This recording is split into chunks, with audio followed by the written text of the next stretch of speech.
All right. Sky, if I put it down this way, you think that'll be good? Yep. Okay. Let me open up my new portfolio.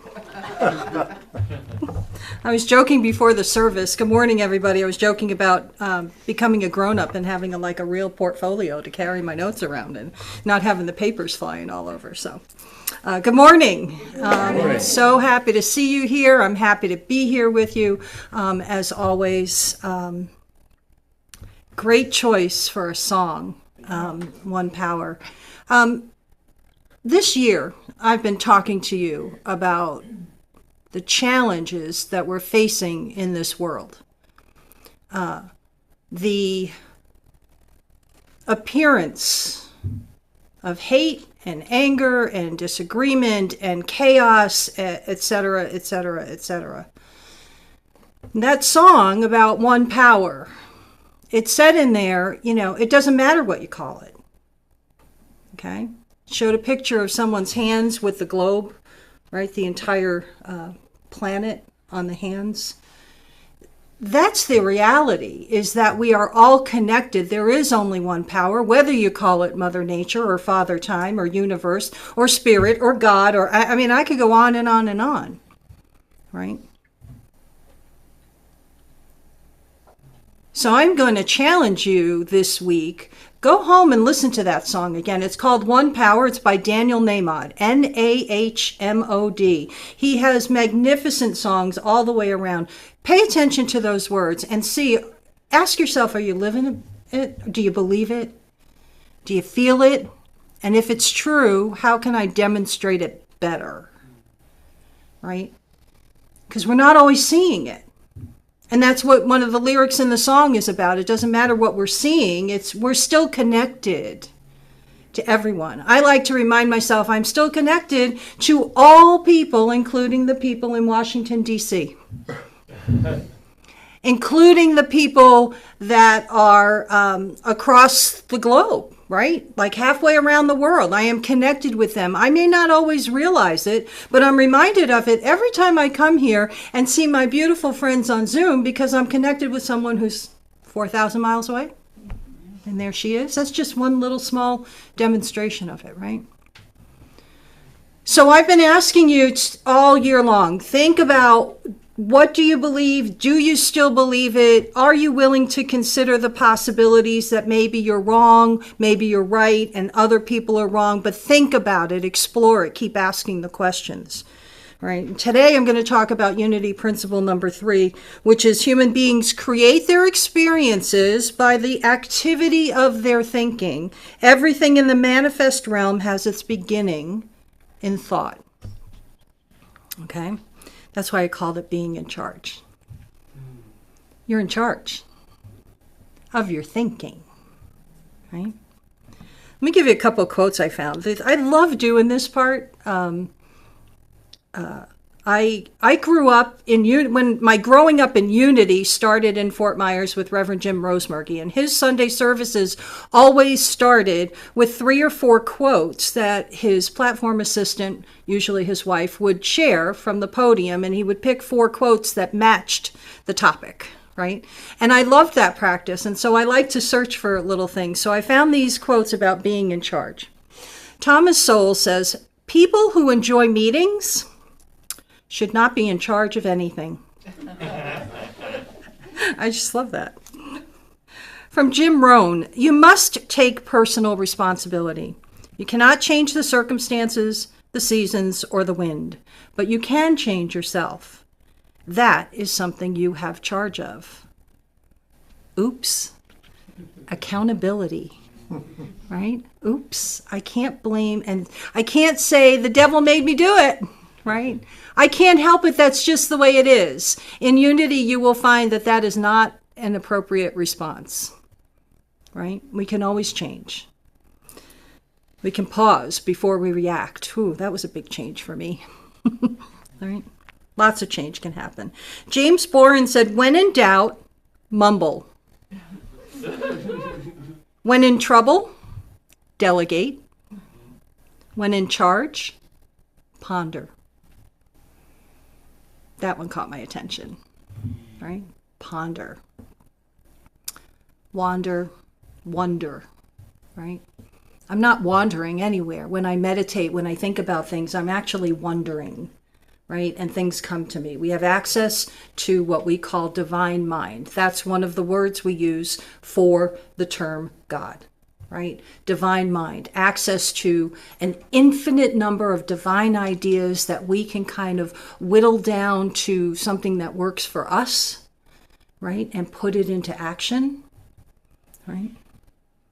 So today's talk is about we're in charge of this. Now, I may not always be responsible or accountable for the first thought that pops into my head, right? Have you ever been like just randomly doing something and all of a sudden this really weird thought pops into your head, right? So we may be surprised by that. We may not have been actively thinking about that first thought. However, I am most definitely responsible for where I go with it, right? If a thought pops into my head where I am disliking someone, or I am thinking about what I might do to sabotage their success, or if whatever the case may be, if I'm angry, I always use this example, if I'm angry at the woman in front of me in the grocery store line because she's got 22 items in a 10 item or less line, right? And I get angry and I get huffy and oops, sorry. Right? That kind of thing. I can react that way, but I am responsible for how I choose. And if I choose to get huffy, that's on me. Right? Because I'm pretty sure she didn't do it intentionally. I'm pretty sure she didn't read the sign. And if she did, she must have a better reason than I have, right? For breaking the rules. Because you know Kathleen does not ever break the rules, right? Kathleen is a rule follower to the hilt, which has often gotten in my way, to be perfectly honest with you. But anyway, I digress. I'm going to focus on principle number 3, but I want to just remind us of a couple of things. The unity principles in general can be broken down to very short phrases. God is, I am, I think, I pray, I live. We're going to focus today on I pray, but the last time I was here, we were talking about principle number 2, which is human beings have a spark of divinity within them, the Christ spirit within. Their very essence is of God, and therefore they are also inherently good. And if you remember, I challenged you because it was not always easy. It still isn't easy to always see the good in other people. It's easier to see it in some than it is to see it in others. Would you agree with that? Yeah. And it really doesn't matter which side of the coin you're on any issue whatsoever, right? If someone is differing from me, it's sometimes harder for me to see the good in them. But the truth is, when I sit down and I ask myself the difficult question, do I still believe this to be true? If it is true, then I need to treat other people that way, especially the people I disagree with. Now, I'm from New York City, and I have a phrase, don't make me go New York on you. When I was growing up, when I was younger, when I had a lot more issues to deal with and hadn't found unity yet, I had anger issues come up from time to time. No, that's a lie. I had anger issues a lot. I really did, for a lot of different reasons. And the point is that I had an anger problem, and I would often react just out of anger without even thinking anything through, right? I don't have to do that anymore. It's really a beautiful thing to recognize, to see the evolution of how far I have come. And I will admit how far I have to go to get even better with this. This is not, automatic, so to speak. But that's what we were talking about. And I challenged you again to go home and think about it. Do I really believe the second principle, that people are inherently good? And if I don't, I need to be gentle with myself. I need to say, okay, in this moment right now, I'm not feeling it. I'm not believing it. I'm not sure why, but I'm going to keep focusing on it, and I'm going to keep exploring. I'm not going to judge. And I'm going to ask you to do the same thing with principle number 3 about everything in the manifest realm just has its beginning in thought. Okay? I want to talk to you about something. Has anybody here heard the phrase stinking thinking? Yes? No? Okay. Stinking thinking. It's a phrase that has come up for me from time to time. Our friends in recovery programs, often talk about stinking thinking, but it is not just for people in recovery. It is for everybody. We can get into a mode of stinking thinking that will really take us down a dark road. It will take us down a negative road. It will take us down a path of there's nothing I can do. I can't fix anything, blah, blah, blah, blah, blah. Right? So let's talk about some of those categories under the title of stinking thinking. How about the shoulda, woulda, couldas? Right? Right? I should have done that. Well, I would have done that if they hadn't done this. Or I could have done that, right? How many doubts do you get when you start to have that shoulda, woulda, coulda thinking, right? I have a phrase that I love. This is not original to me. I don't remember who said it first, but one of my friends mentioned, stop shooting on yourself, Kathleen. Yeah. Stop shooting on yourself. It doesn't help, right? If I could have done things differently, take any challenge I've faced, and I'm sure the same is true for you. If you could have done it any differently, you would have, right? So this isn't an easy thing to accept sometimes, but let me put it out there. We are always doing our absolute best. Let me repeat that. We are always doing our absolute best. When we make a mistake, when we fail miserably, it was the best we had in the moment we were in. Okay? When I remember that, my self-judgment goes away a little bit. It's not quite as intense. I'm not ready to beat myself up as much, right? It doesn't make it go away completely, but I'm going to say that I need to understand I'm always giving whatever I've got in the tank, right? Now, the other side of the coin is, so is everybody else, right? So when we see somebody else who has failed miserably, in our opinion, they did everything they could. If somebody makes you a promise and then it falls through and they don't fulfill what they said they were going to do, and we get hurt and we get disappointed, right?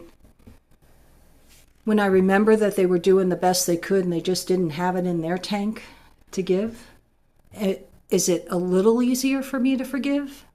Maybe. Depends on what it was that they did, right? Okay. So you see how that stinking thinking, I should do this, I should do that, and every time we don't do what we think we should have done, we take ourselves one level lower. And we're not helping ourselves. And we can be in charge. That's the whole point of today's conversation. How about all or nothing thinking? Does anybody ever do that? All or nothing? Yeah. Right? If I can't do this perfectly, I'm not going to even try. If I can't do it all completely and absolutely the way it should be, I'm not even attempting to do it.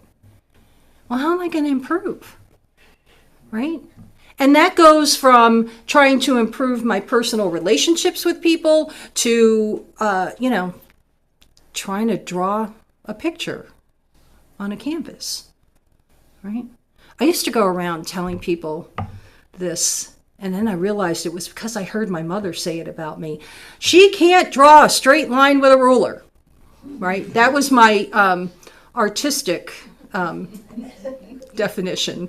I didn't realize that I had picked it up. I just kind of picked it up and assumed I couldn't draw. Now, I'm going to be honest with you, I probably can't. But I don't, if there's something I need to try to draw, I'm no longer afraid of trying, right? I had a friend of mine who's a licensed Unity teacher, Carla, and she would always say that her mother told her, "Oh, you can't sing. Just move your mouth. Don't let any sounds come out," right? And so Carla for years thought she couldn't sing until she was about, 55 or 60 years old. And one day she got really, like that song One Power, I'm sitting here singing it. And so she got caught up in a song and she started to sing, and somebody next to her said, "Oh my God, your voice, it's beautiful." Oh no, me, I can't sing, right? Because my mother told me when I was 6. 54 years ago, she told me I couldn't sing, so, right? But what we do is we take that and we make it a part of our own personal definition, so to speak. And so, yeah, all or nothing thinking, yeah, can't do it perfectly, won't do it at all. Yeah, we can get rid of that. That's not, again, stinking thinking, right? It's not helping us. It doesn't mean we're not going to have these thoughts from time to time. Does that make sense? Like, they're going to pop up, but what are we doing with the next thought? Do I claim it and say, yes, this is true? Or do I say, no, sorry, I reject that one. That is not my truth, and claim something different, something more positive, right? Sometimes we overgeneralize. Sometimes we predict the future. Sometimes we personalize everything. Have you ever had a friend who always made everything about them? Right? Like if you bring up something that's going on in your life and that happened to me, and then they give you a story that they think is worse, and it's never really about you then, it's always about them. Right? Sometimes they don't realize it, that's what they're doing. But what happens is when you personalize things, you think that the universe is against you, right? And that can really do a number on all of us. I know I have been there in the past when I was younger, and definitely prior to Unity. I found Unity when I was almost 50 years old. So, I have a lot of years of experience of the before Unity way of thinking, which was not healthy, and it was a lot of stinking thinking. We can sometimes magnify things or minimize things, right? I had a friend who was married to someone who they were constantly fighting. And when I would ask the husband, "Why are you still with her?" his answer would be, "Oh, it's not that bad." But no matter what, any event we went to, the friend group could see how bad it really was, right? "Oh, it's not that bad." Minimizing, right? It wasn't helping him. I know what he was doing. He was trying to help himself survive, right? Maybe he didn't want to leave for whatever reason. Doesn't matter why. But in his case, he was trying to protect himself. So he was trying to say, no, oh no, it's not that bad. Until the next fight broke out, right? And we were all subjected to it. How about absolutes? Absolute thinking. I am the absolute worst at this, right? I'm never going to get this.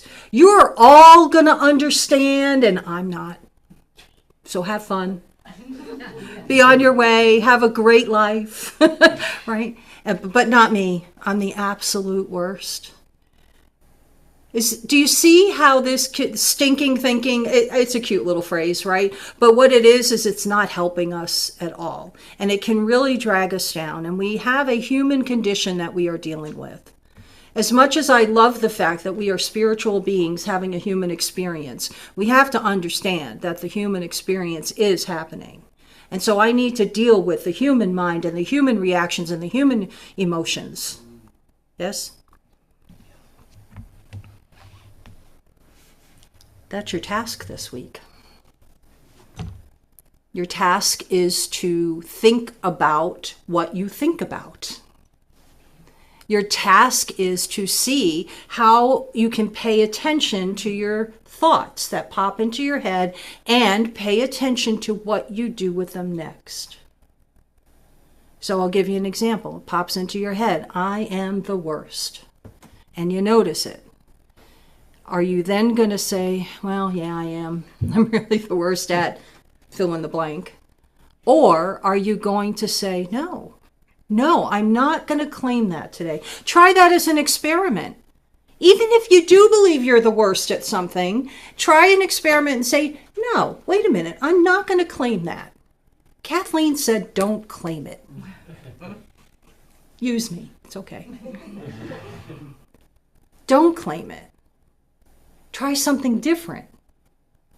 Because remember, we always go back to that question, what if I am divine in nature? What if I am divinity in expression? If I lived from that understanding 24/7, what would my life look like and what would people out there see me as? Would they see me as a light? I see you all as a light. But you don't always see you as a light. Right? It's much easier, by the way, in case you don't know this, it is much easier to see other people as a light than it is to see yourself. Right? As we grow in this spiritual journey, many times people will see the evolution and the improvements and the change in us long before we see it in ourselves. And that's okay. You'll catch up. Right? Today's daily word was perfect for today, I think. It's about cherishing, and it says, I cherish opportunities to share the love of God, the love of the divine, however you want to call that one power that we're talking about, right?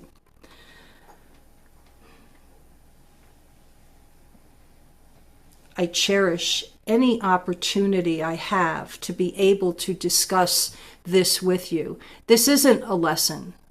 This is just an invitation to think about something differently. This is an invitation for all of us to go home and think about our thinking. Right?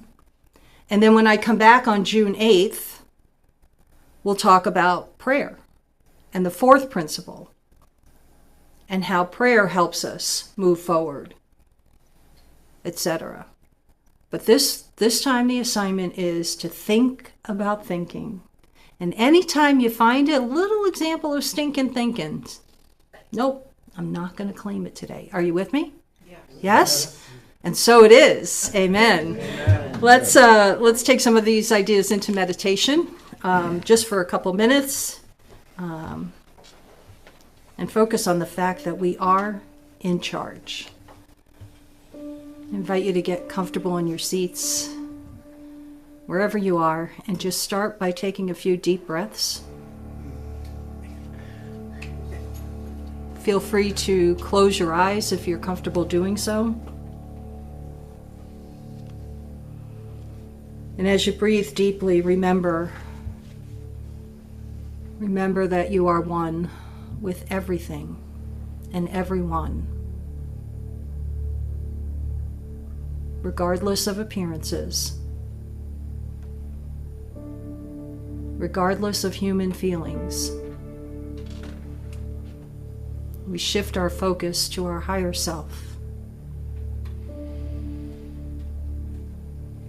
to our spiritual self that is always whole and complete.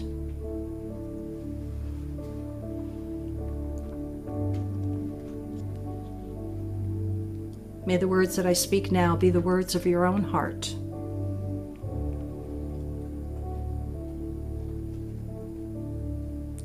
God is, I am, I think, I pray, I live.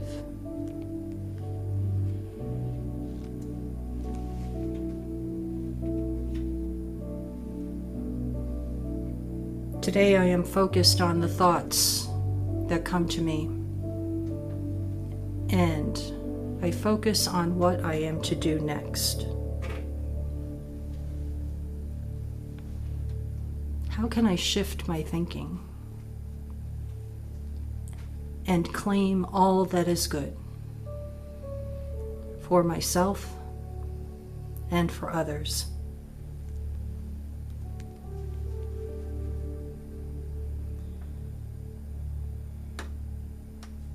Jesus always had a spiritual response to every set of circumstances he faced.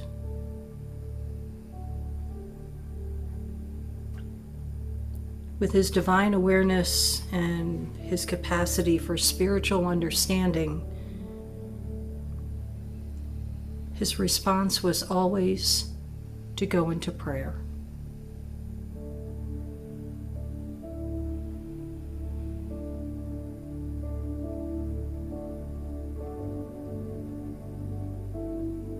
I'm reminded that if it worked for Jesus, it works for me too. For we said, all that he has done, we could do the same.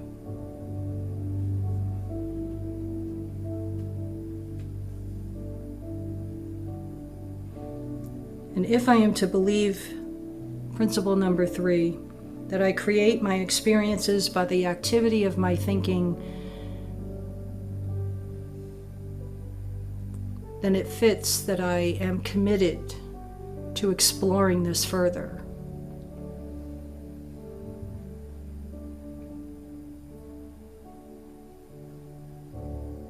I understand that everything in the manifest realm has its beginning in thought.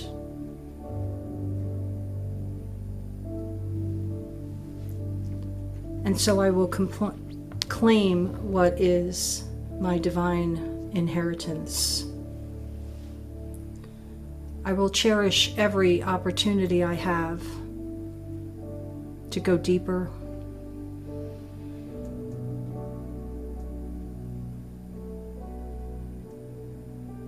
to be willing to consider all possibilities, and to keep an open mind and an open heart throughout the process.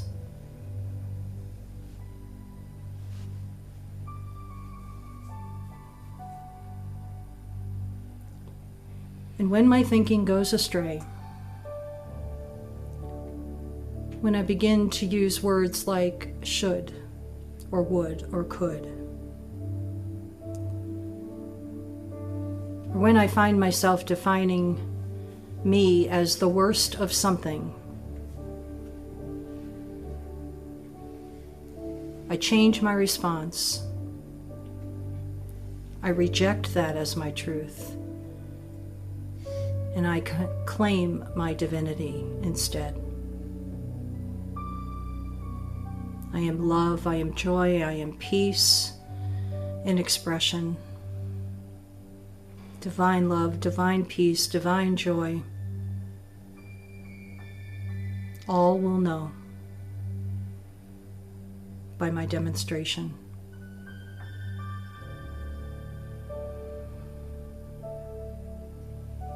I'm filled with gratitude for this understanding, for these lessons that I am exploring. And I am especially grateful that I am not doing this alone. Thank you, sweet Spirit. So it is. Amen. Before you open your eyes, I invite you to take a couple of deep breaths to bring yourself back to this place and to this time. When you're ready, you may open your eyes.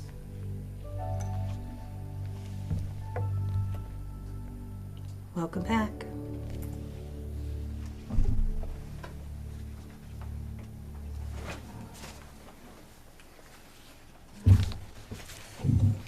Thank you for that, Kathleen.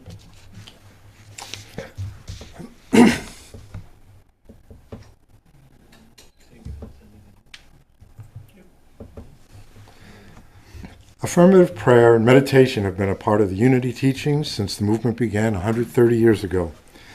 You can email your prayer requests to unityccm@gmail.com, and the address is on the screen. All requests are confidential, prayed over here at UCM for 30 days, then sent to Silent Unity, where they're prayed over for an additional 30 days. Please raise your hand if you need a prayer slip or a pen. Please enjoy a selection of music while you bring up or email your prayer requests.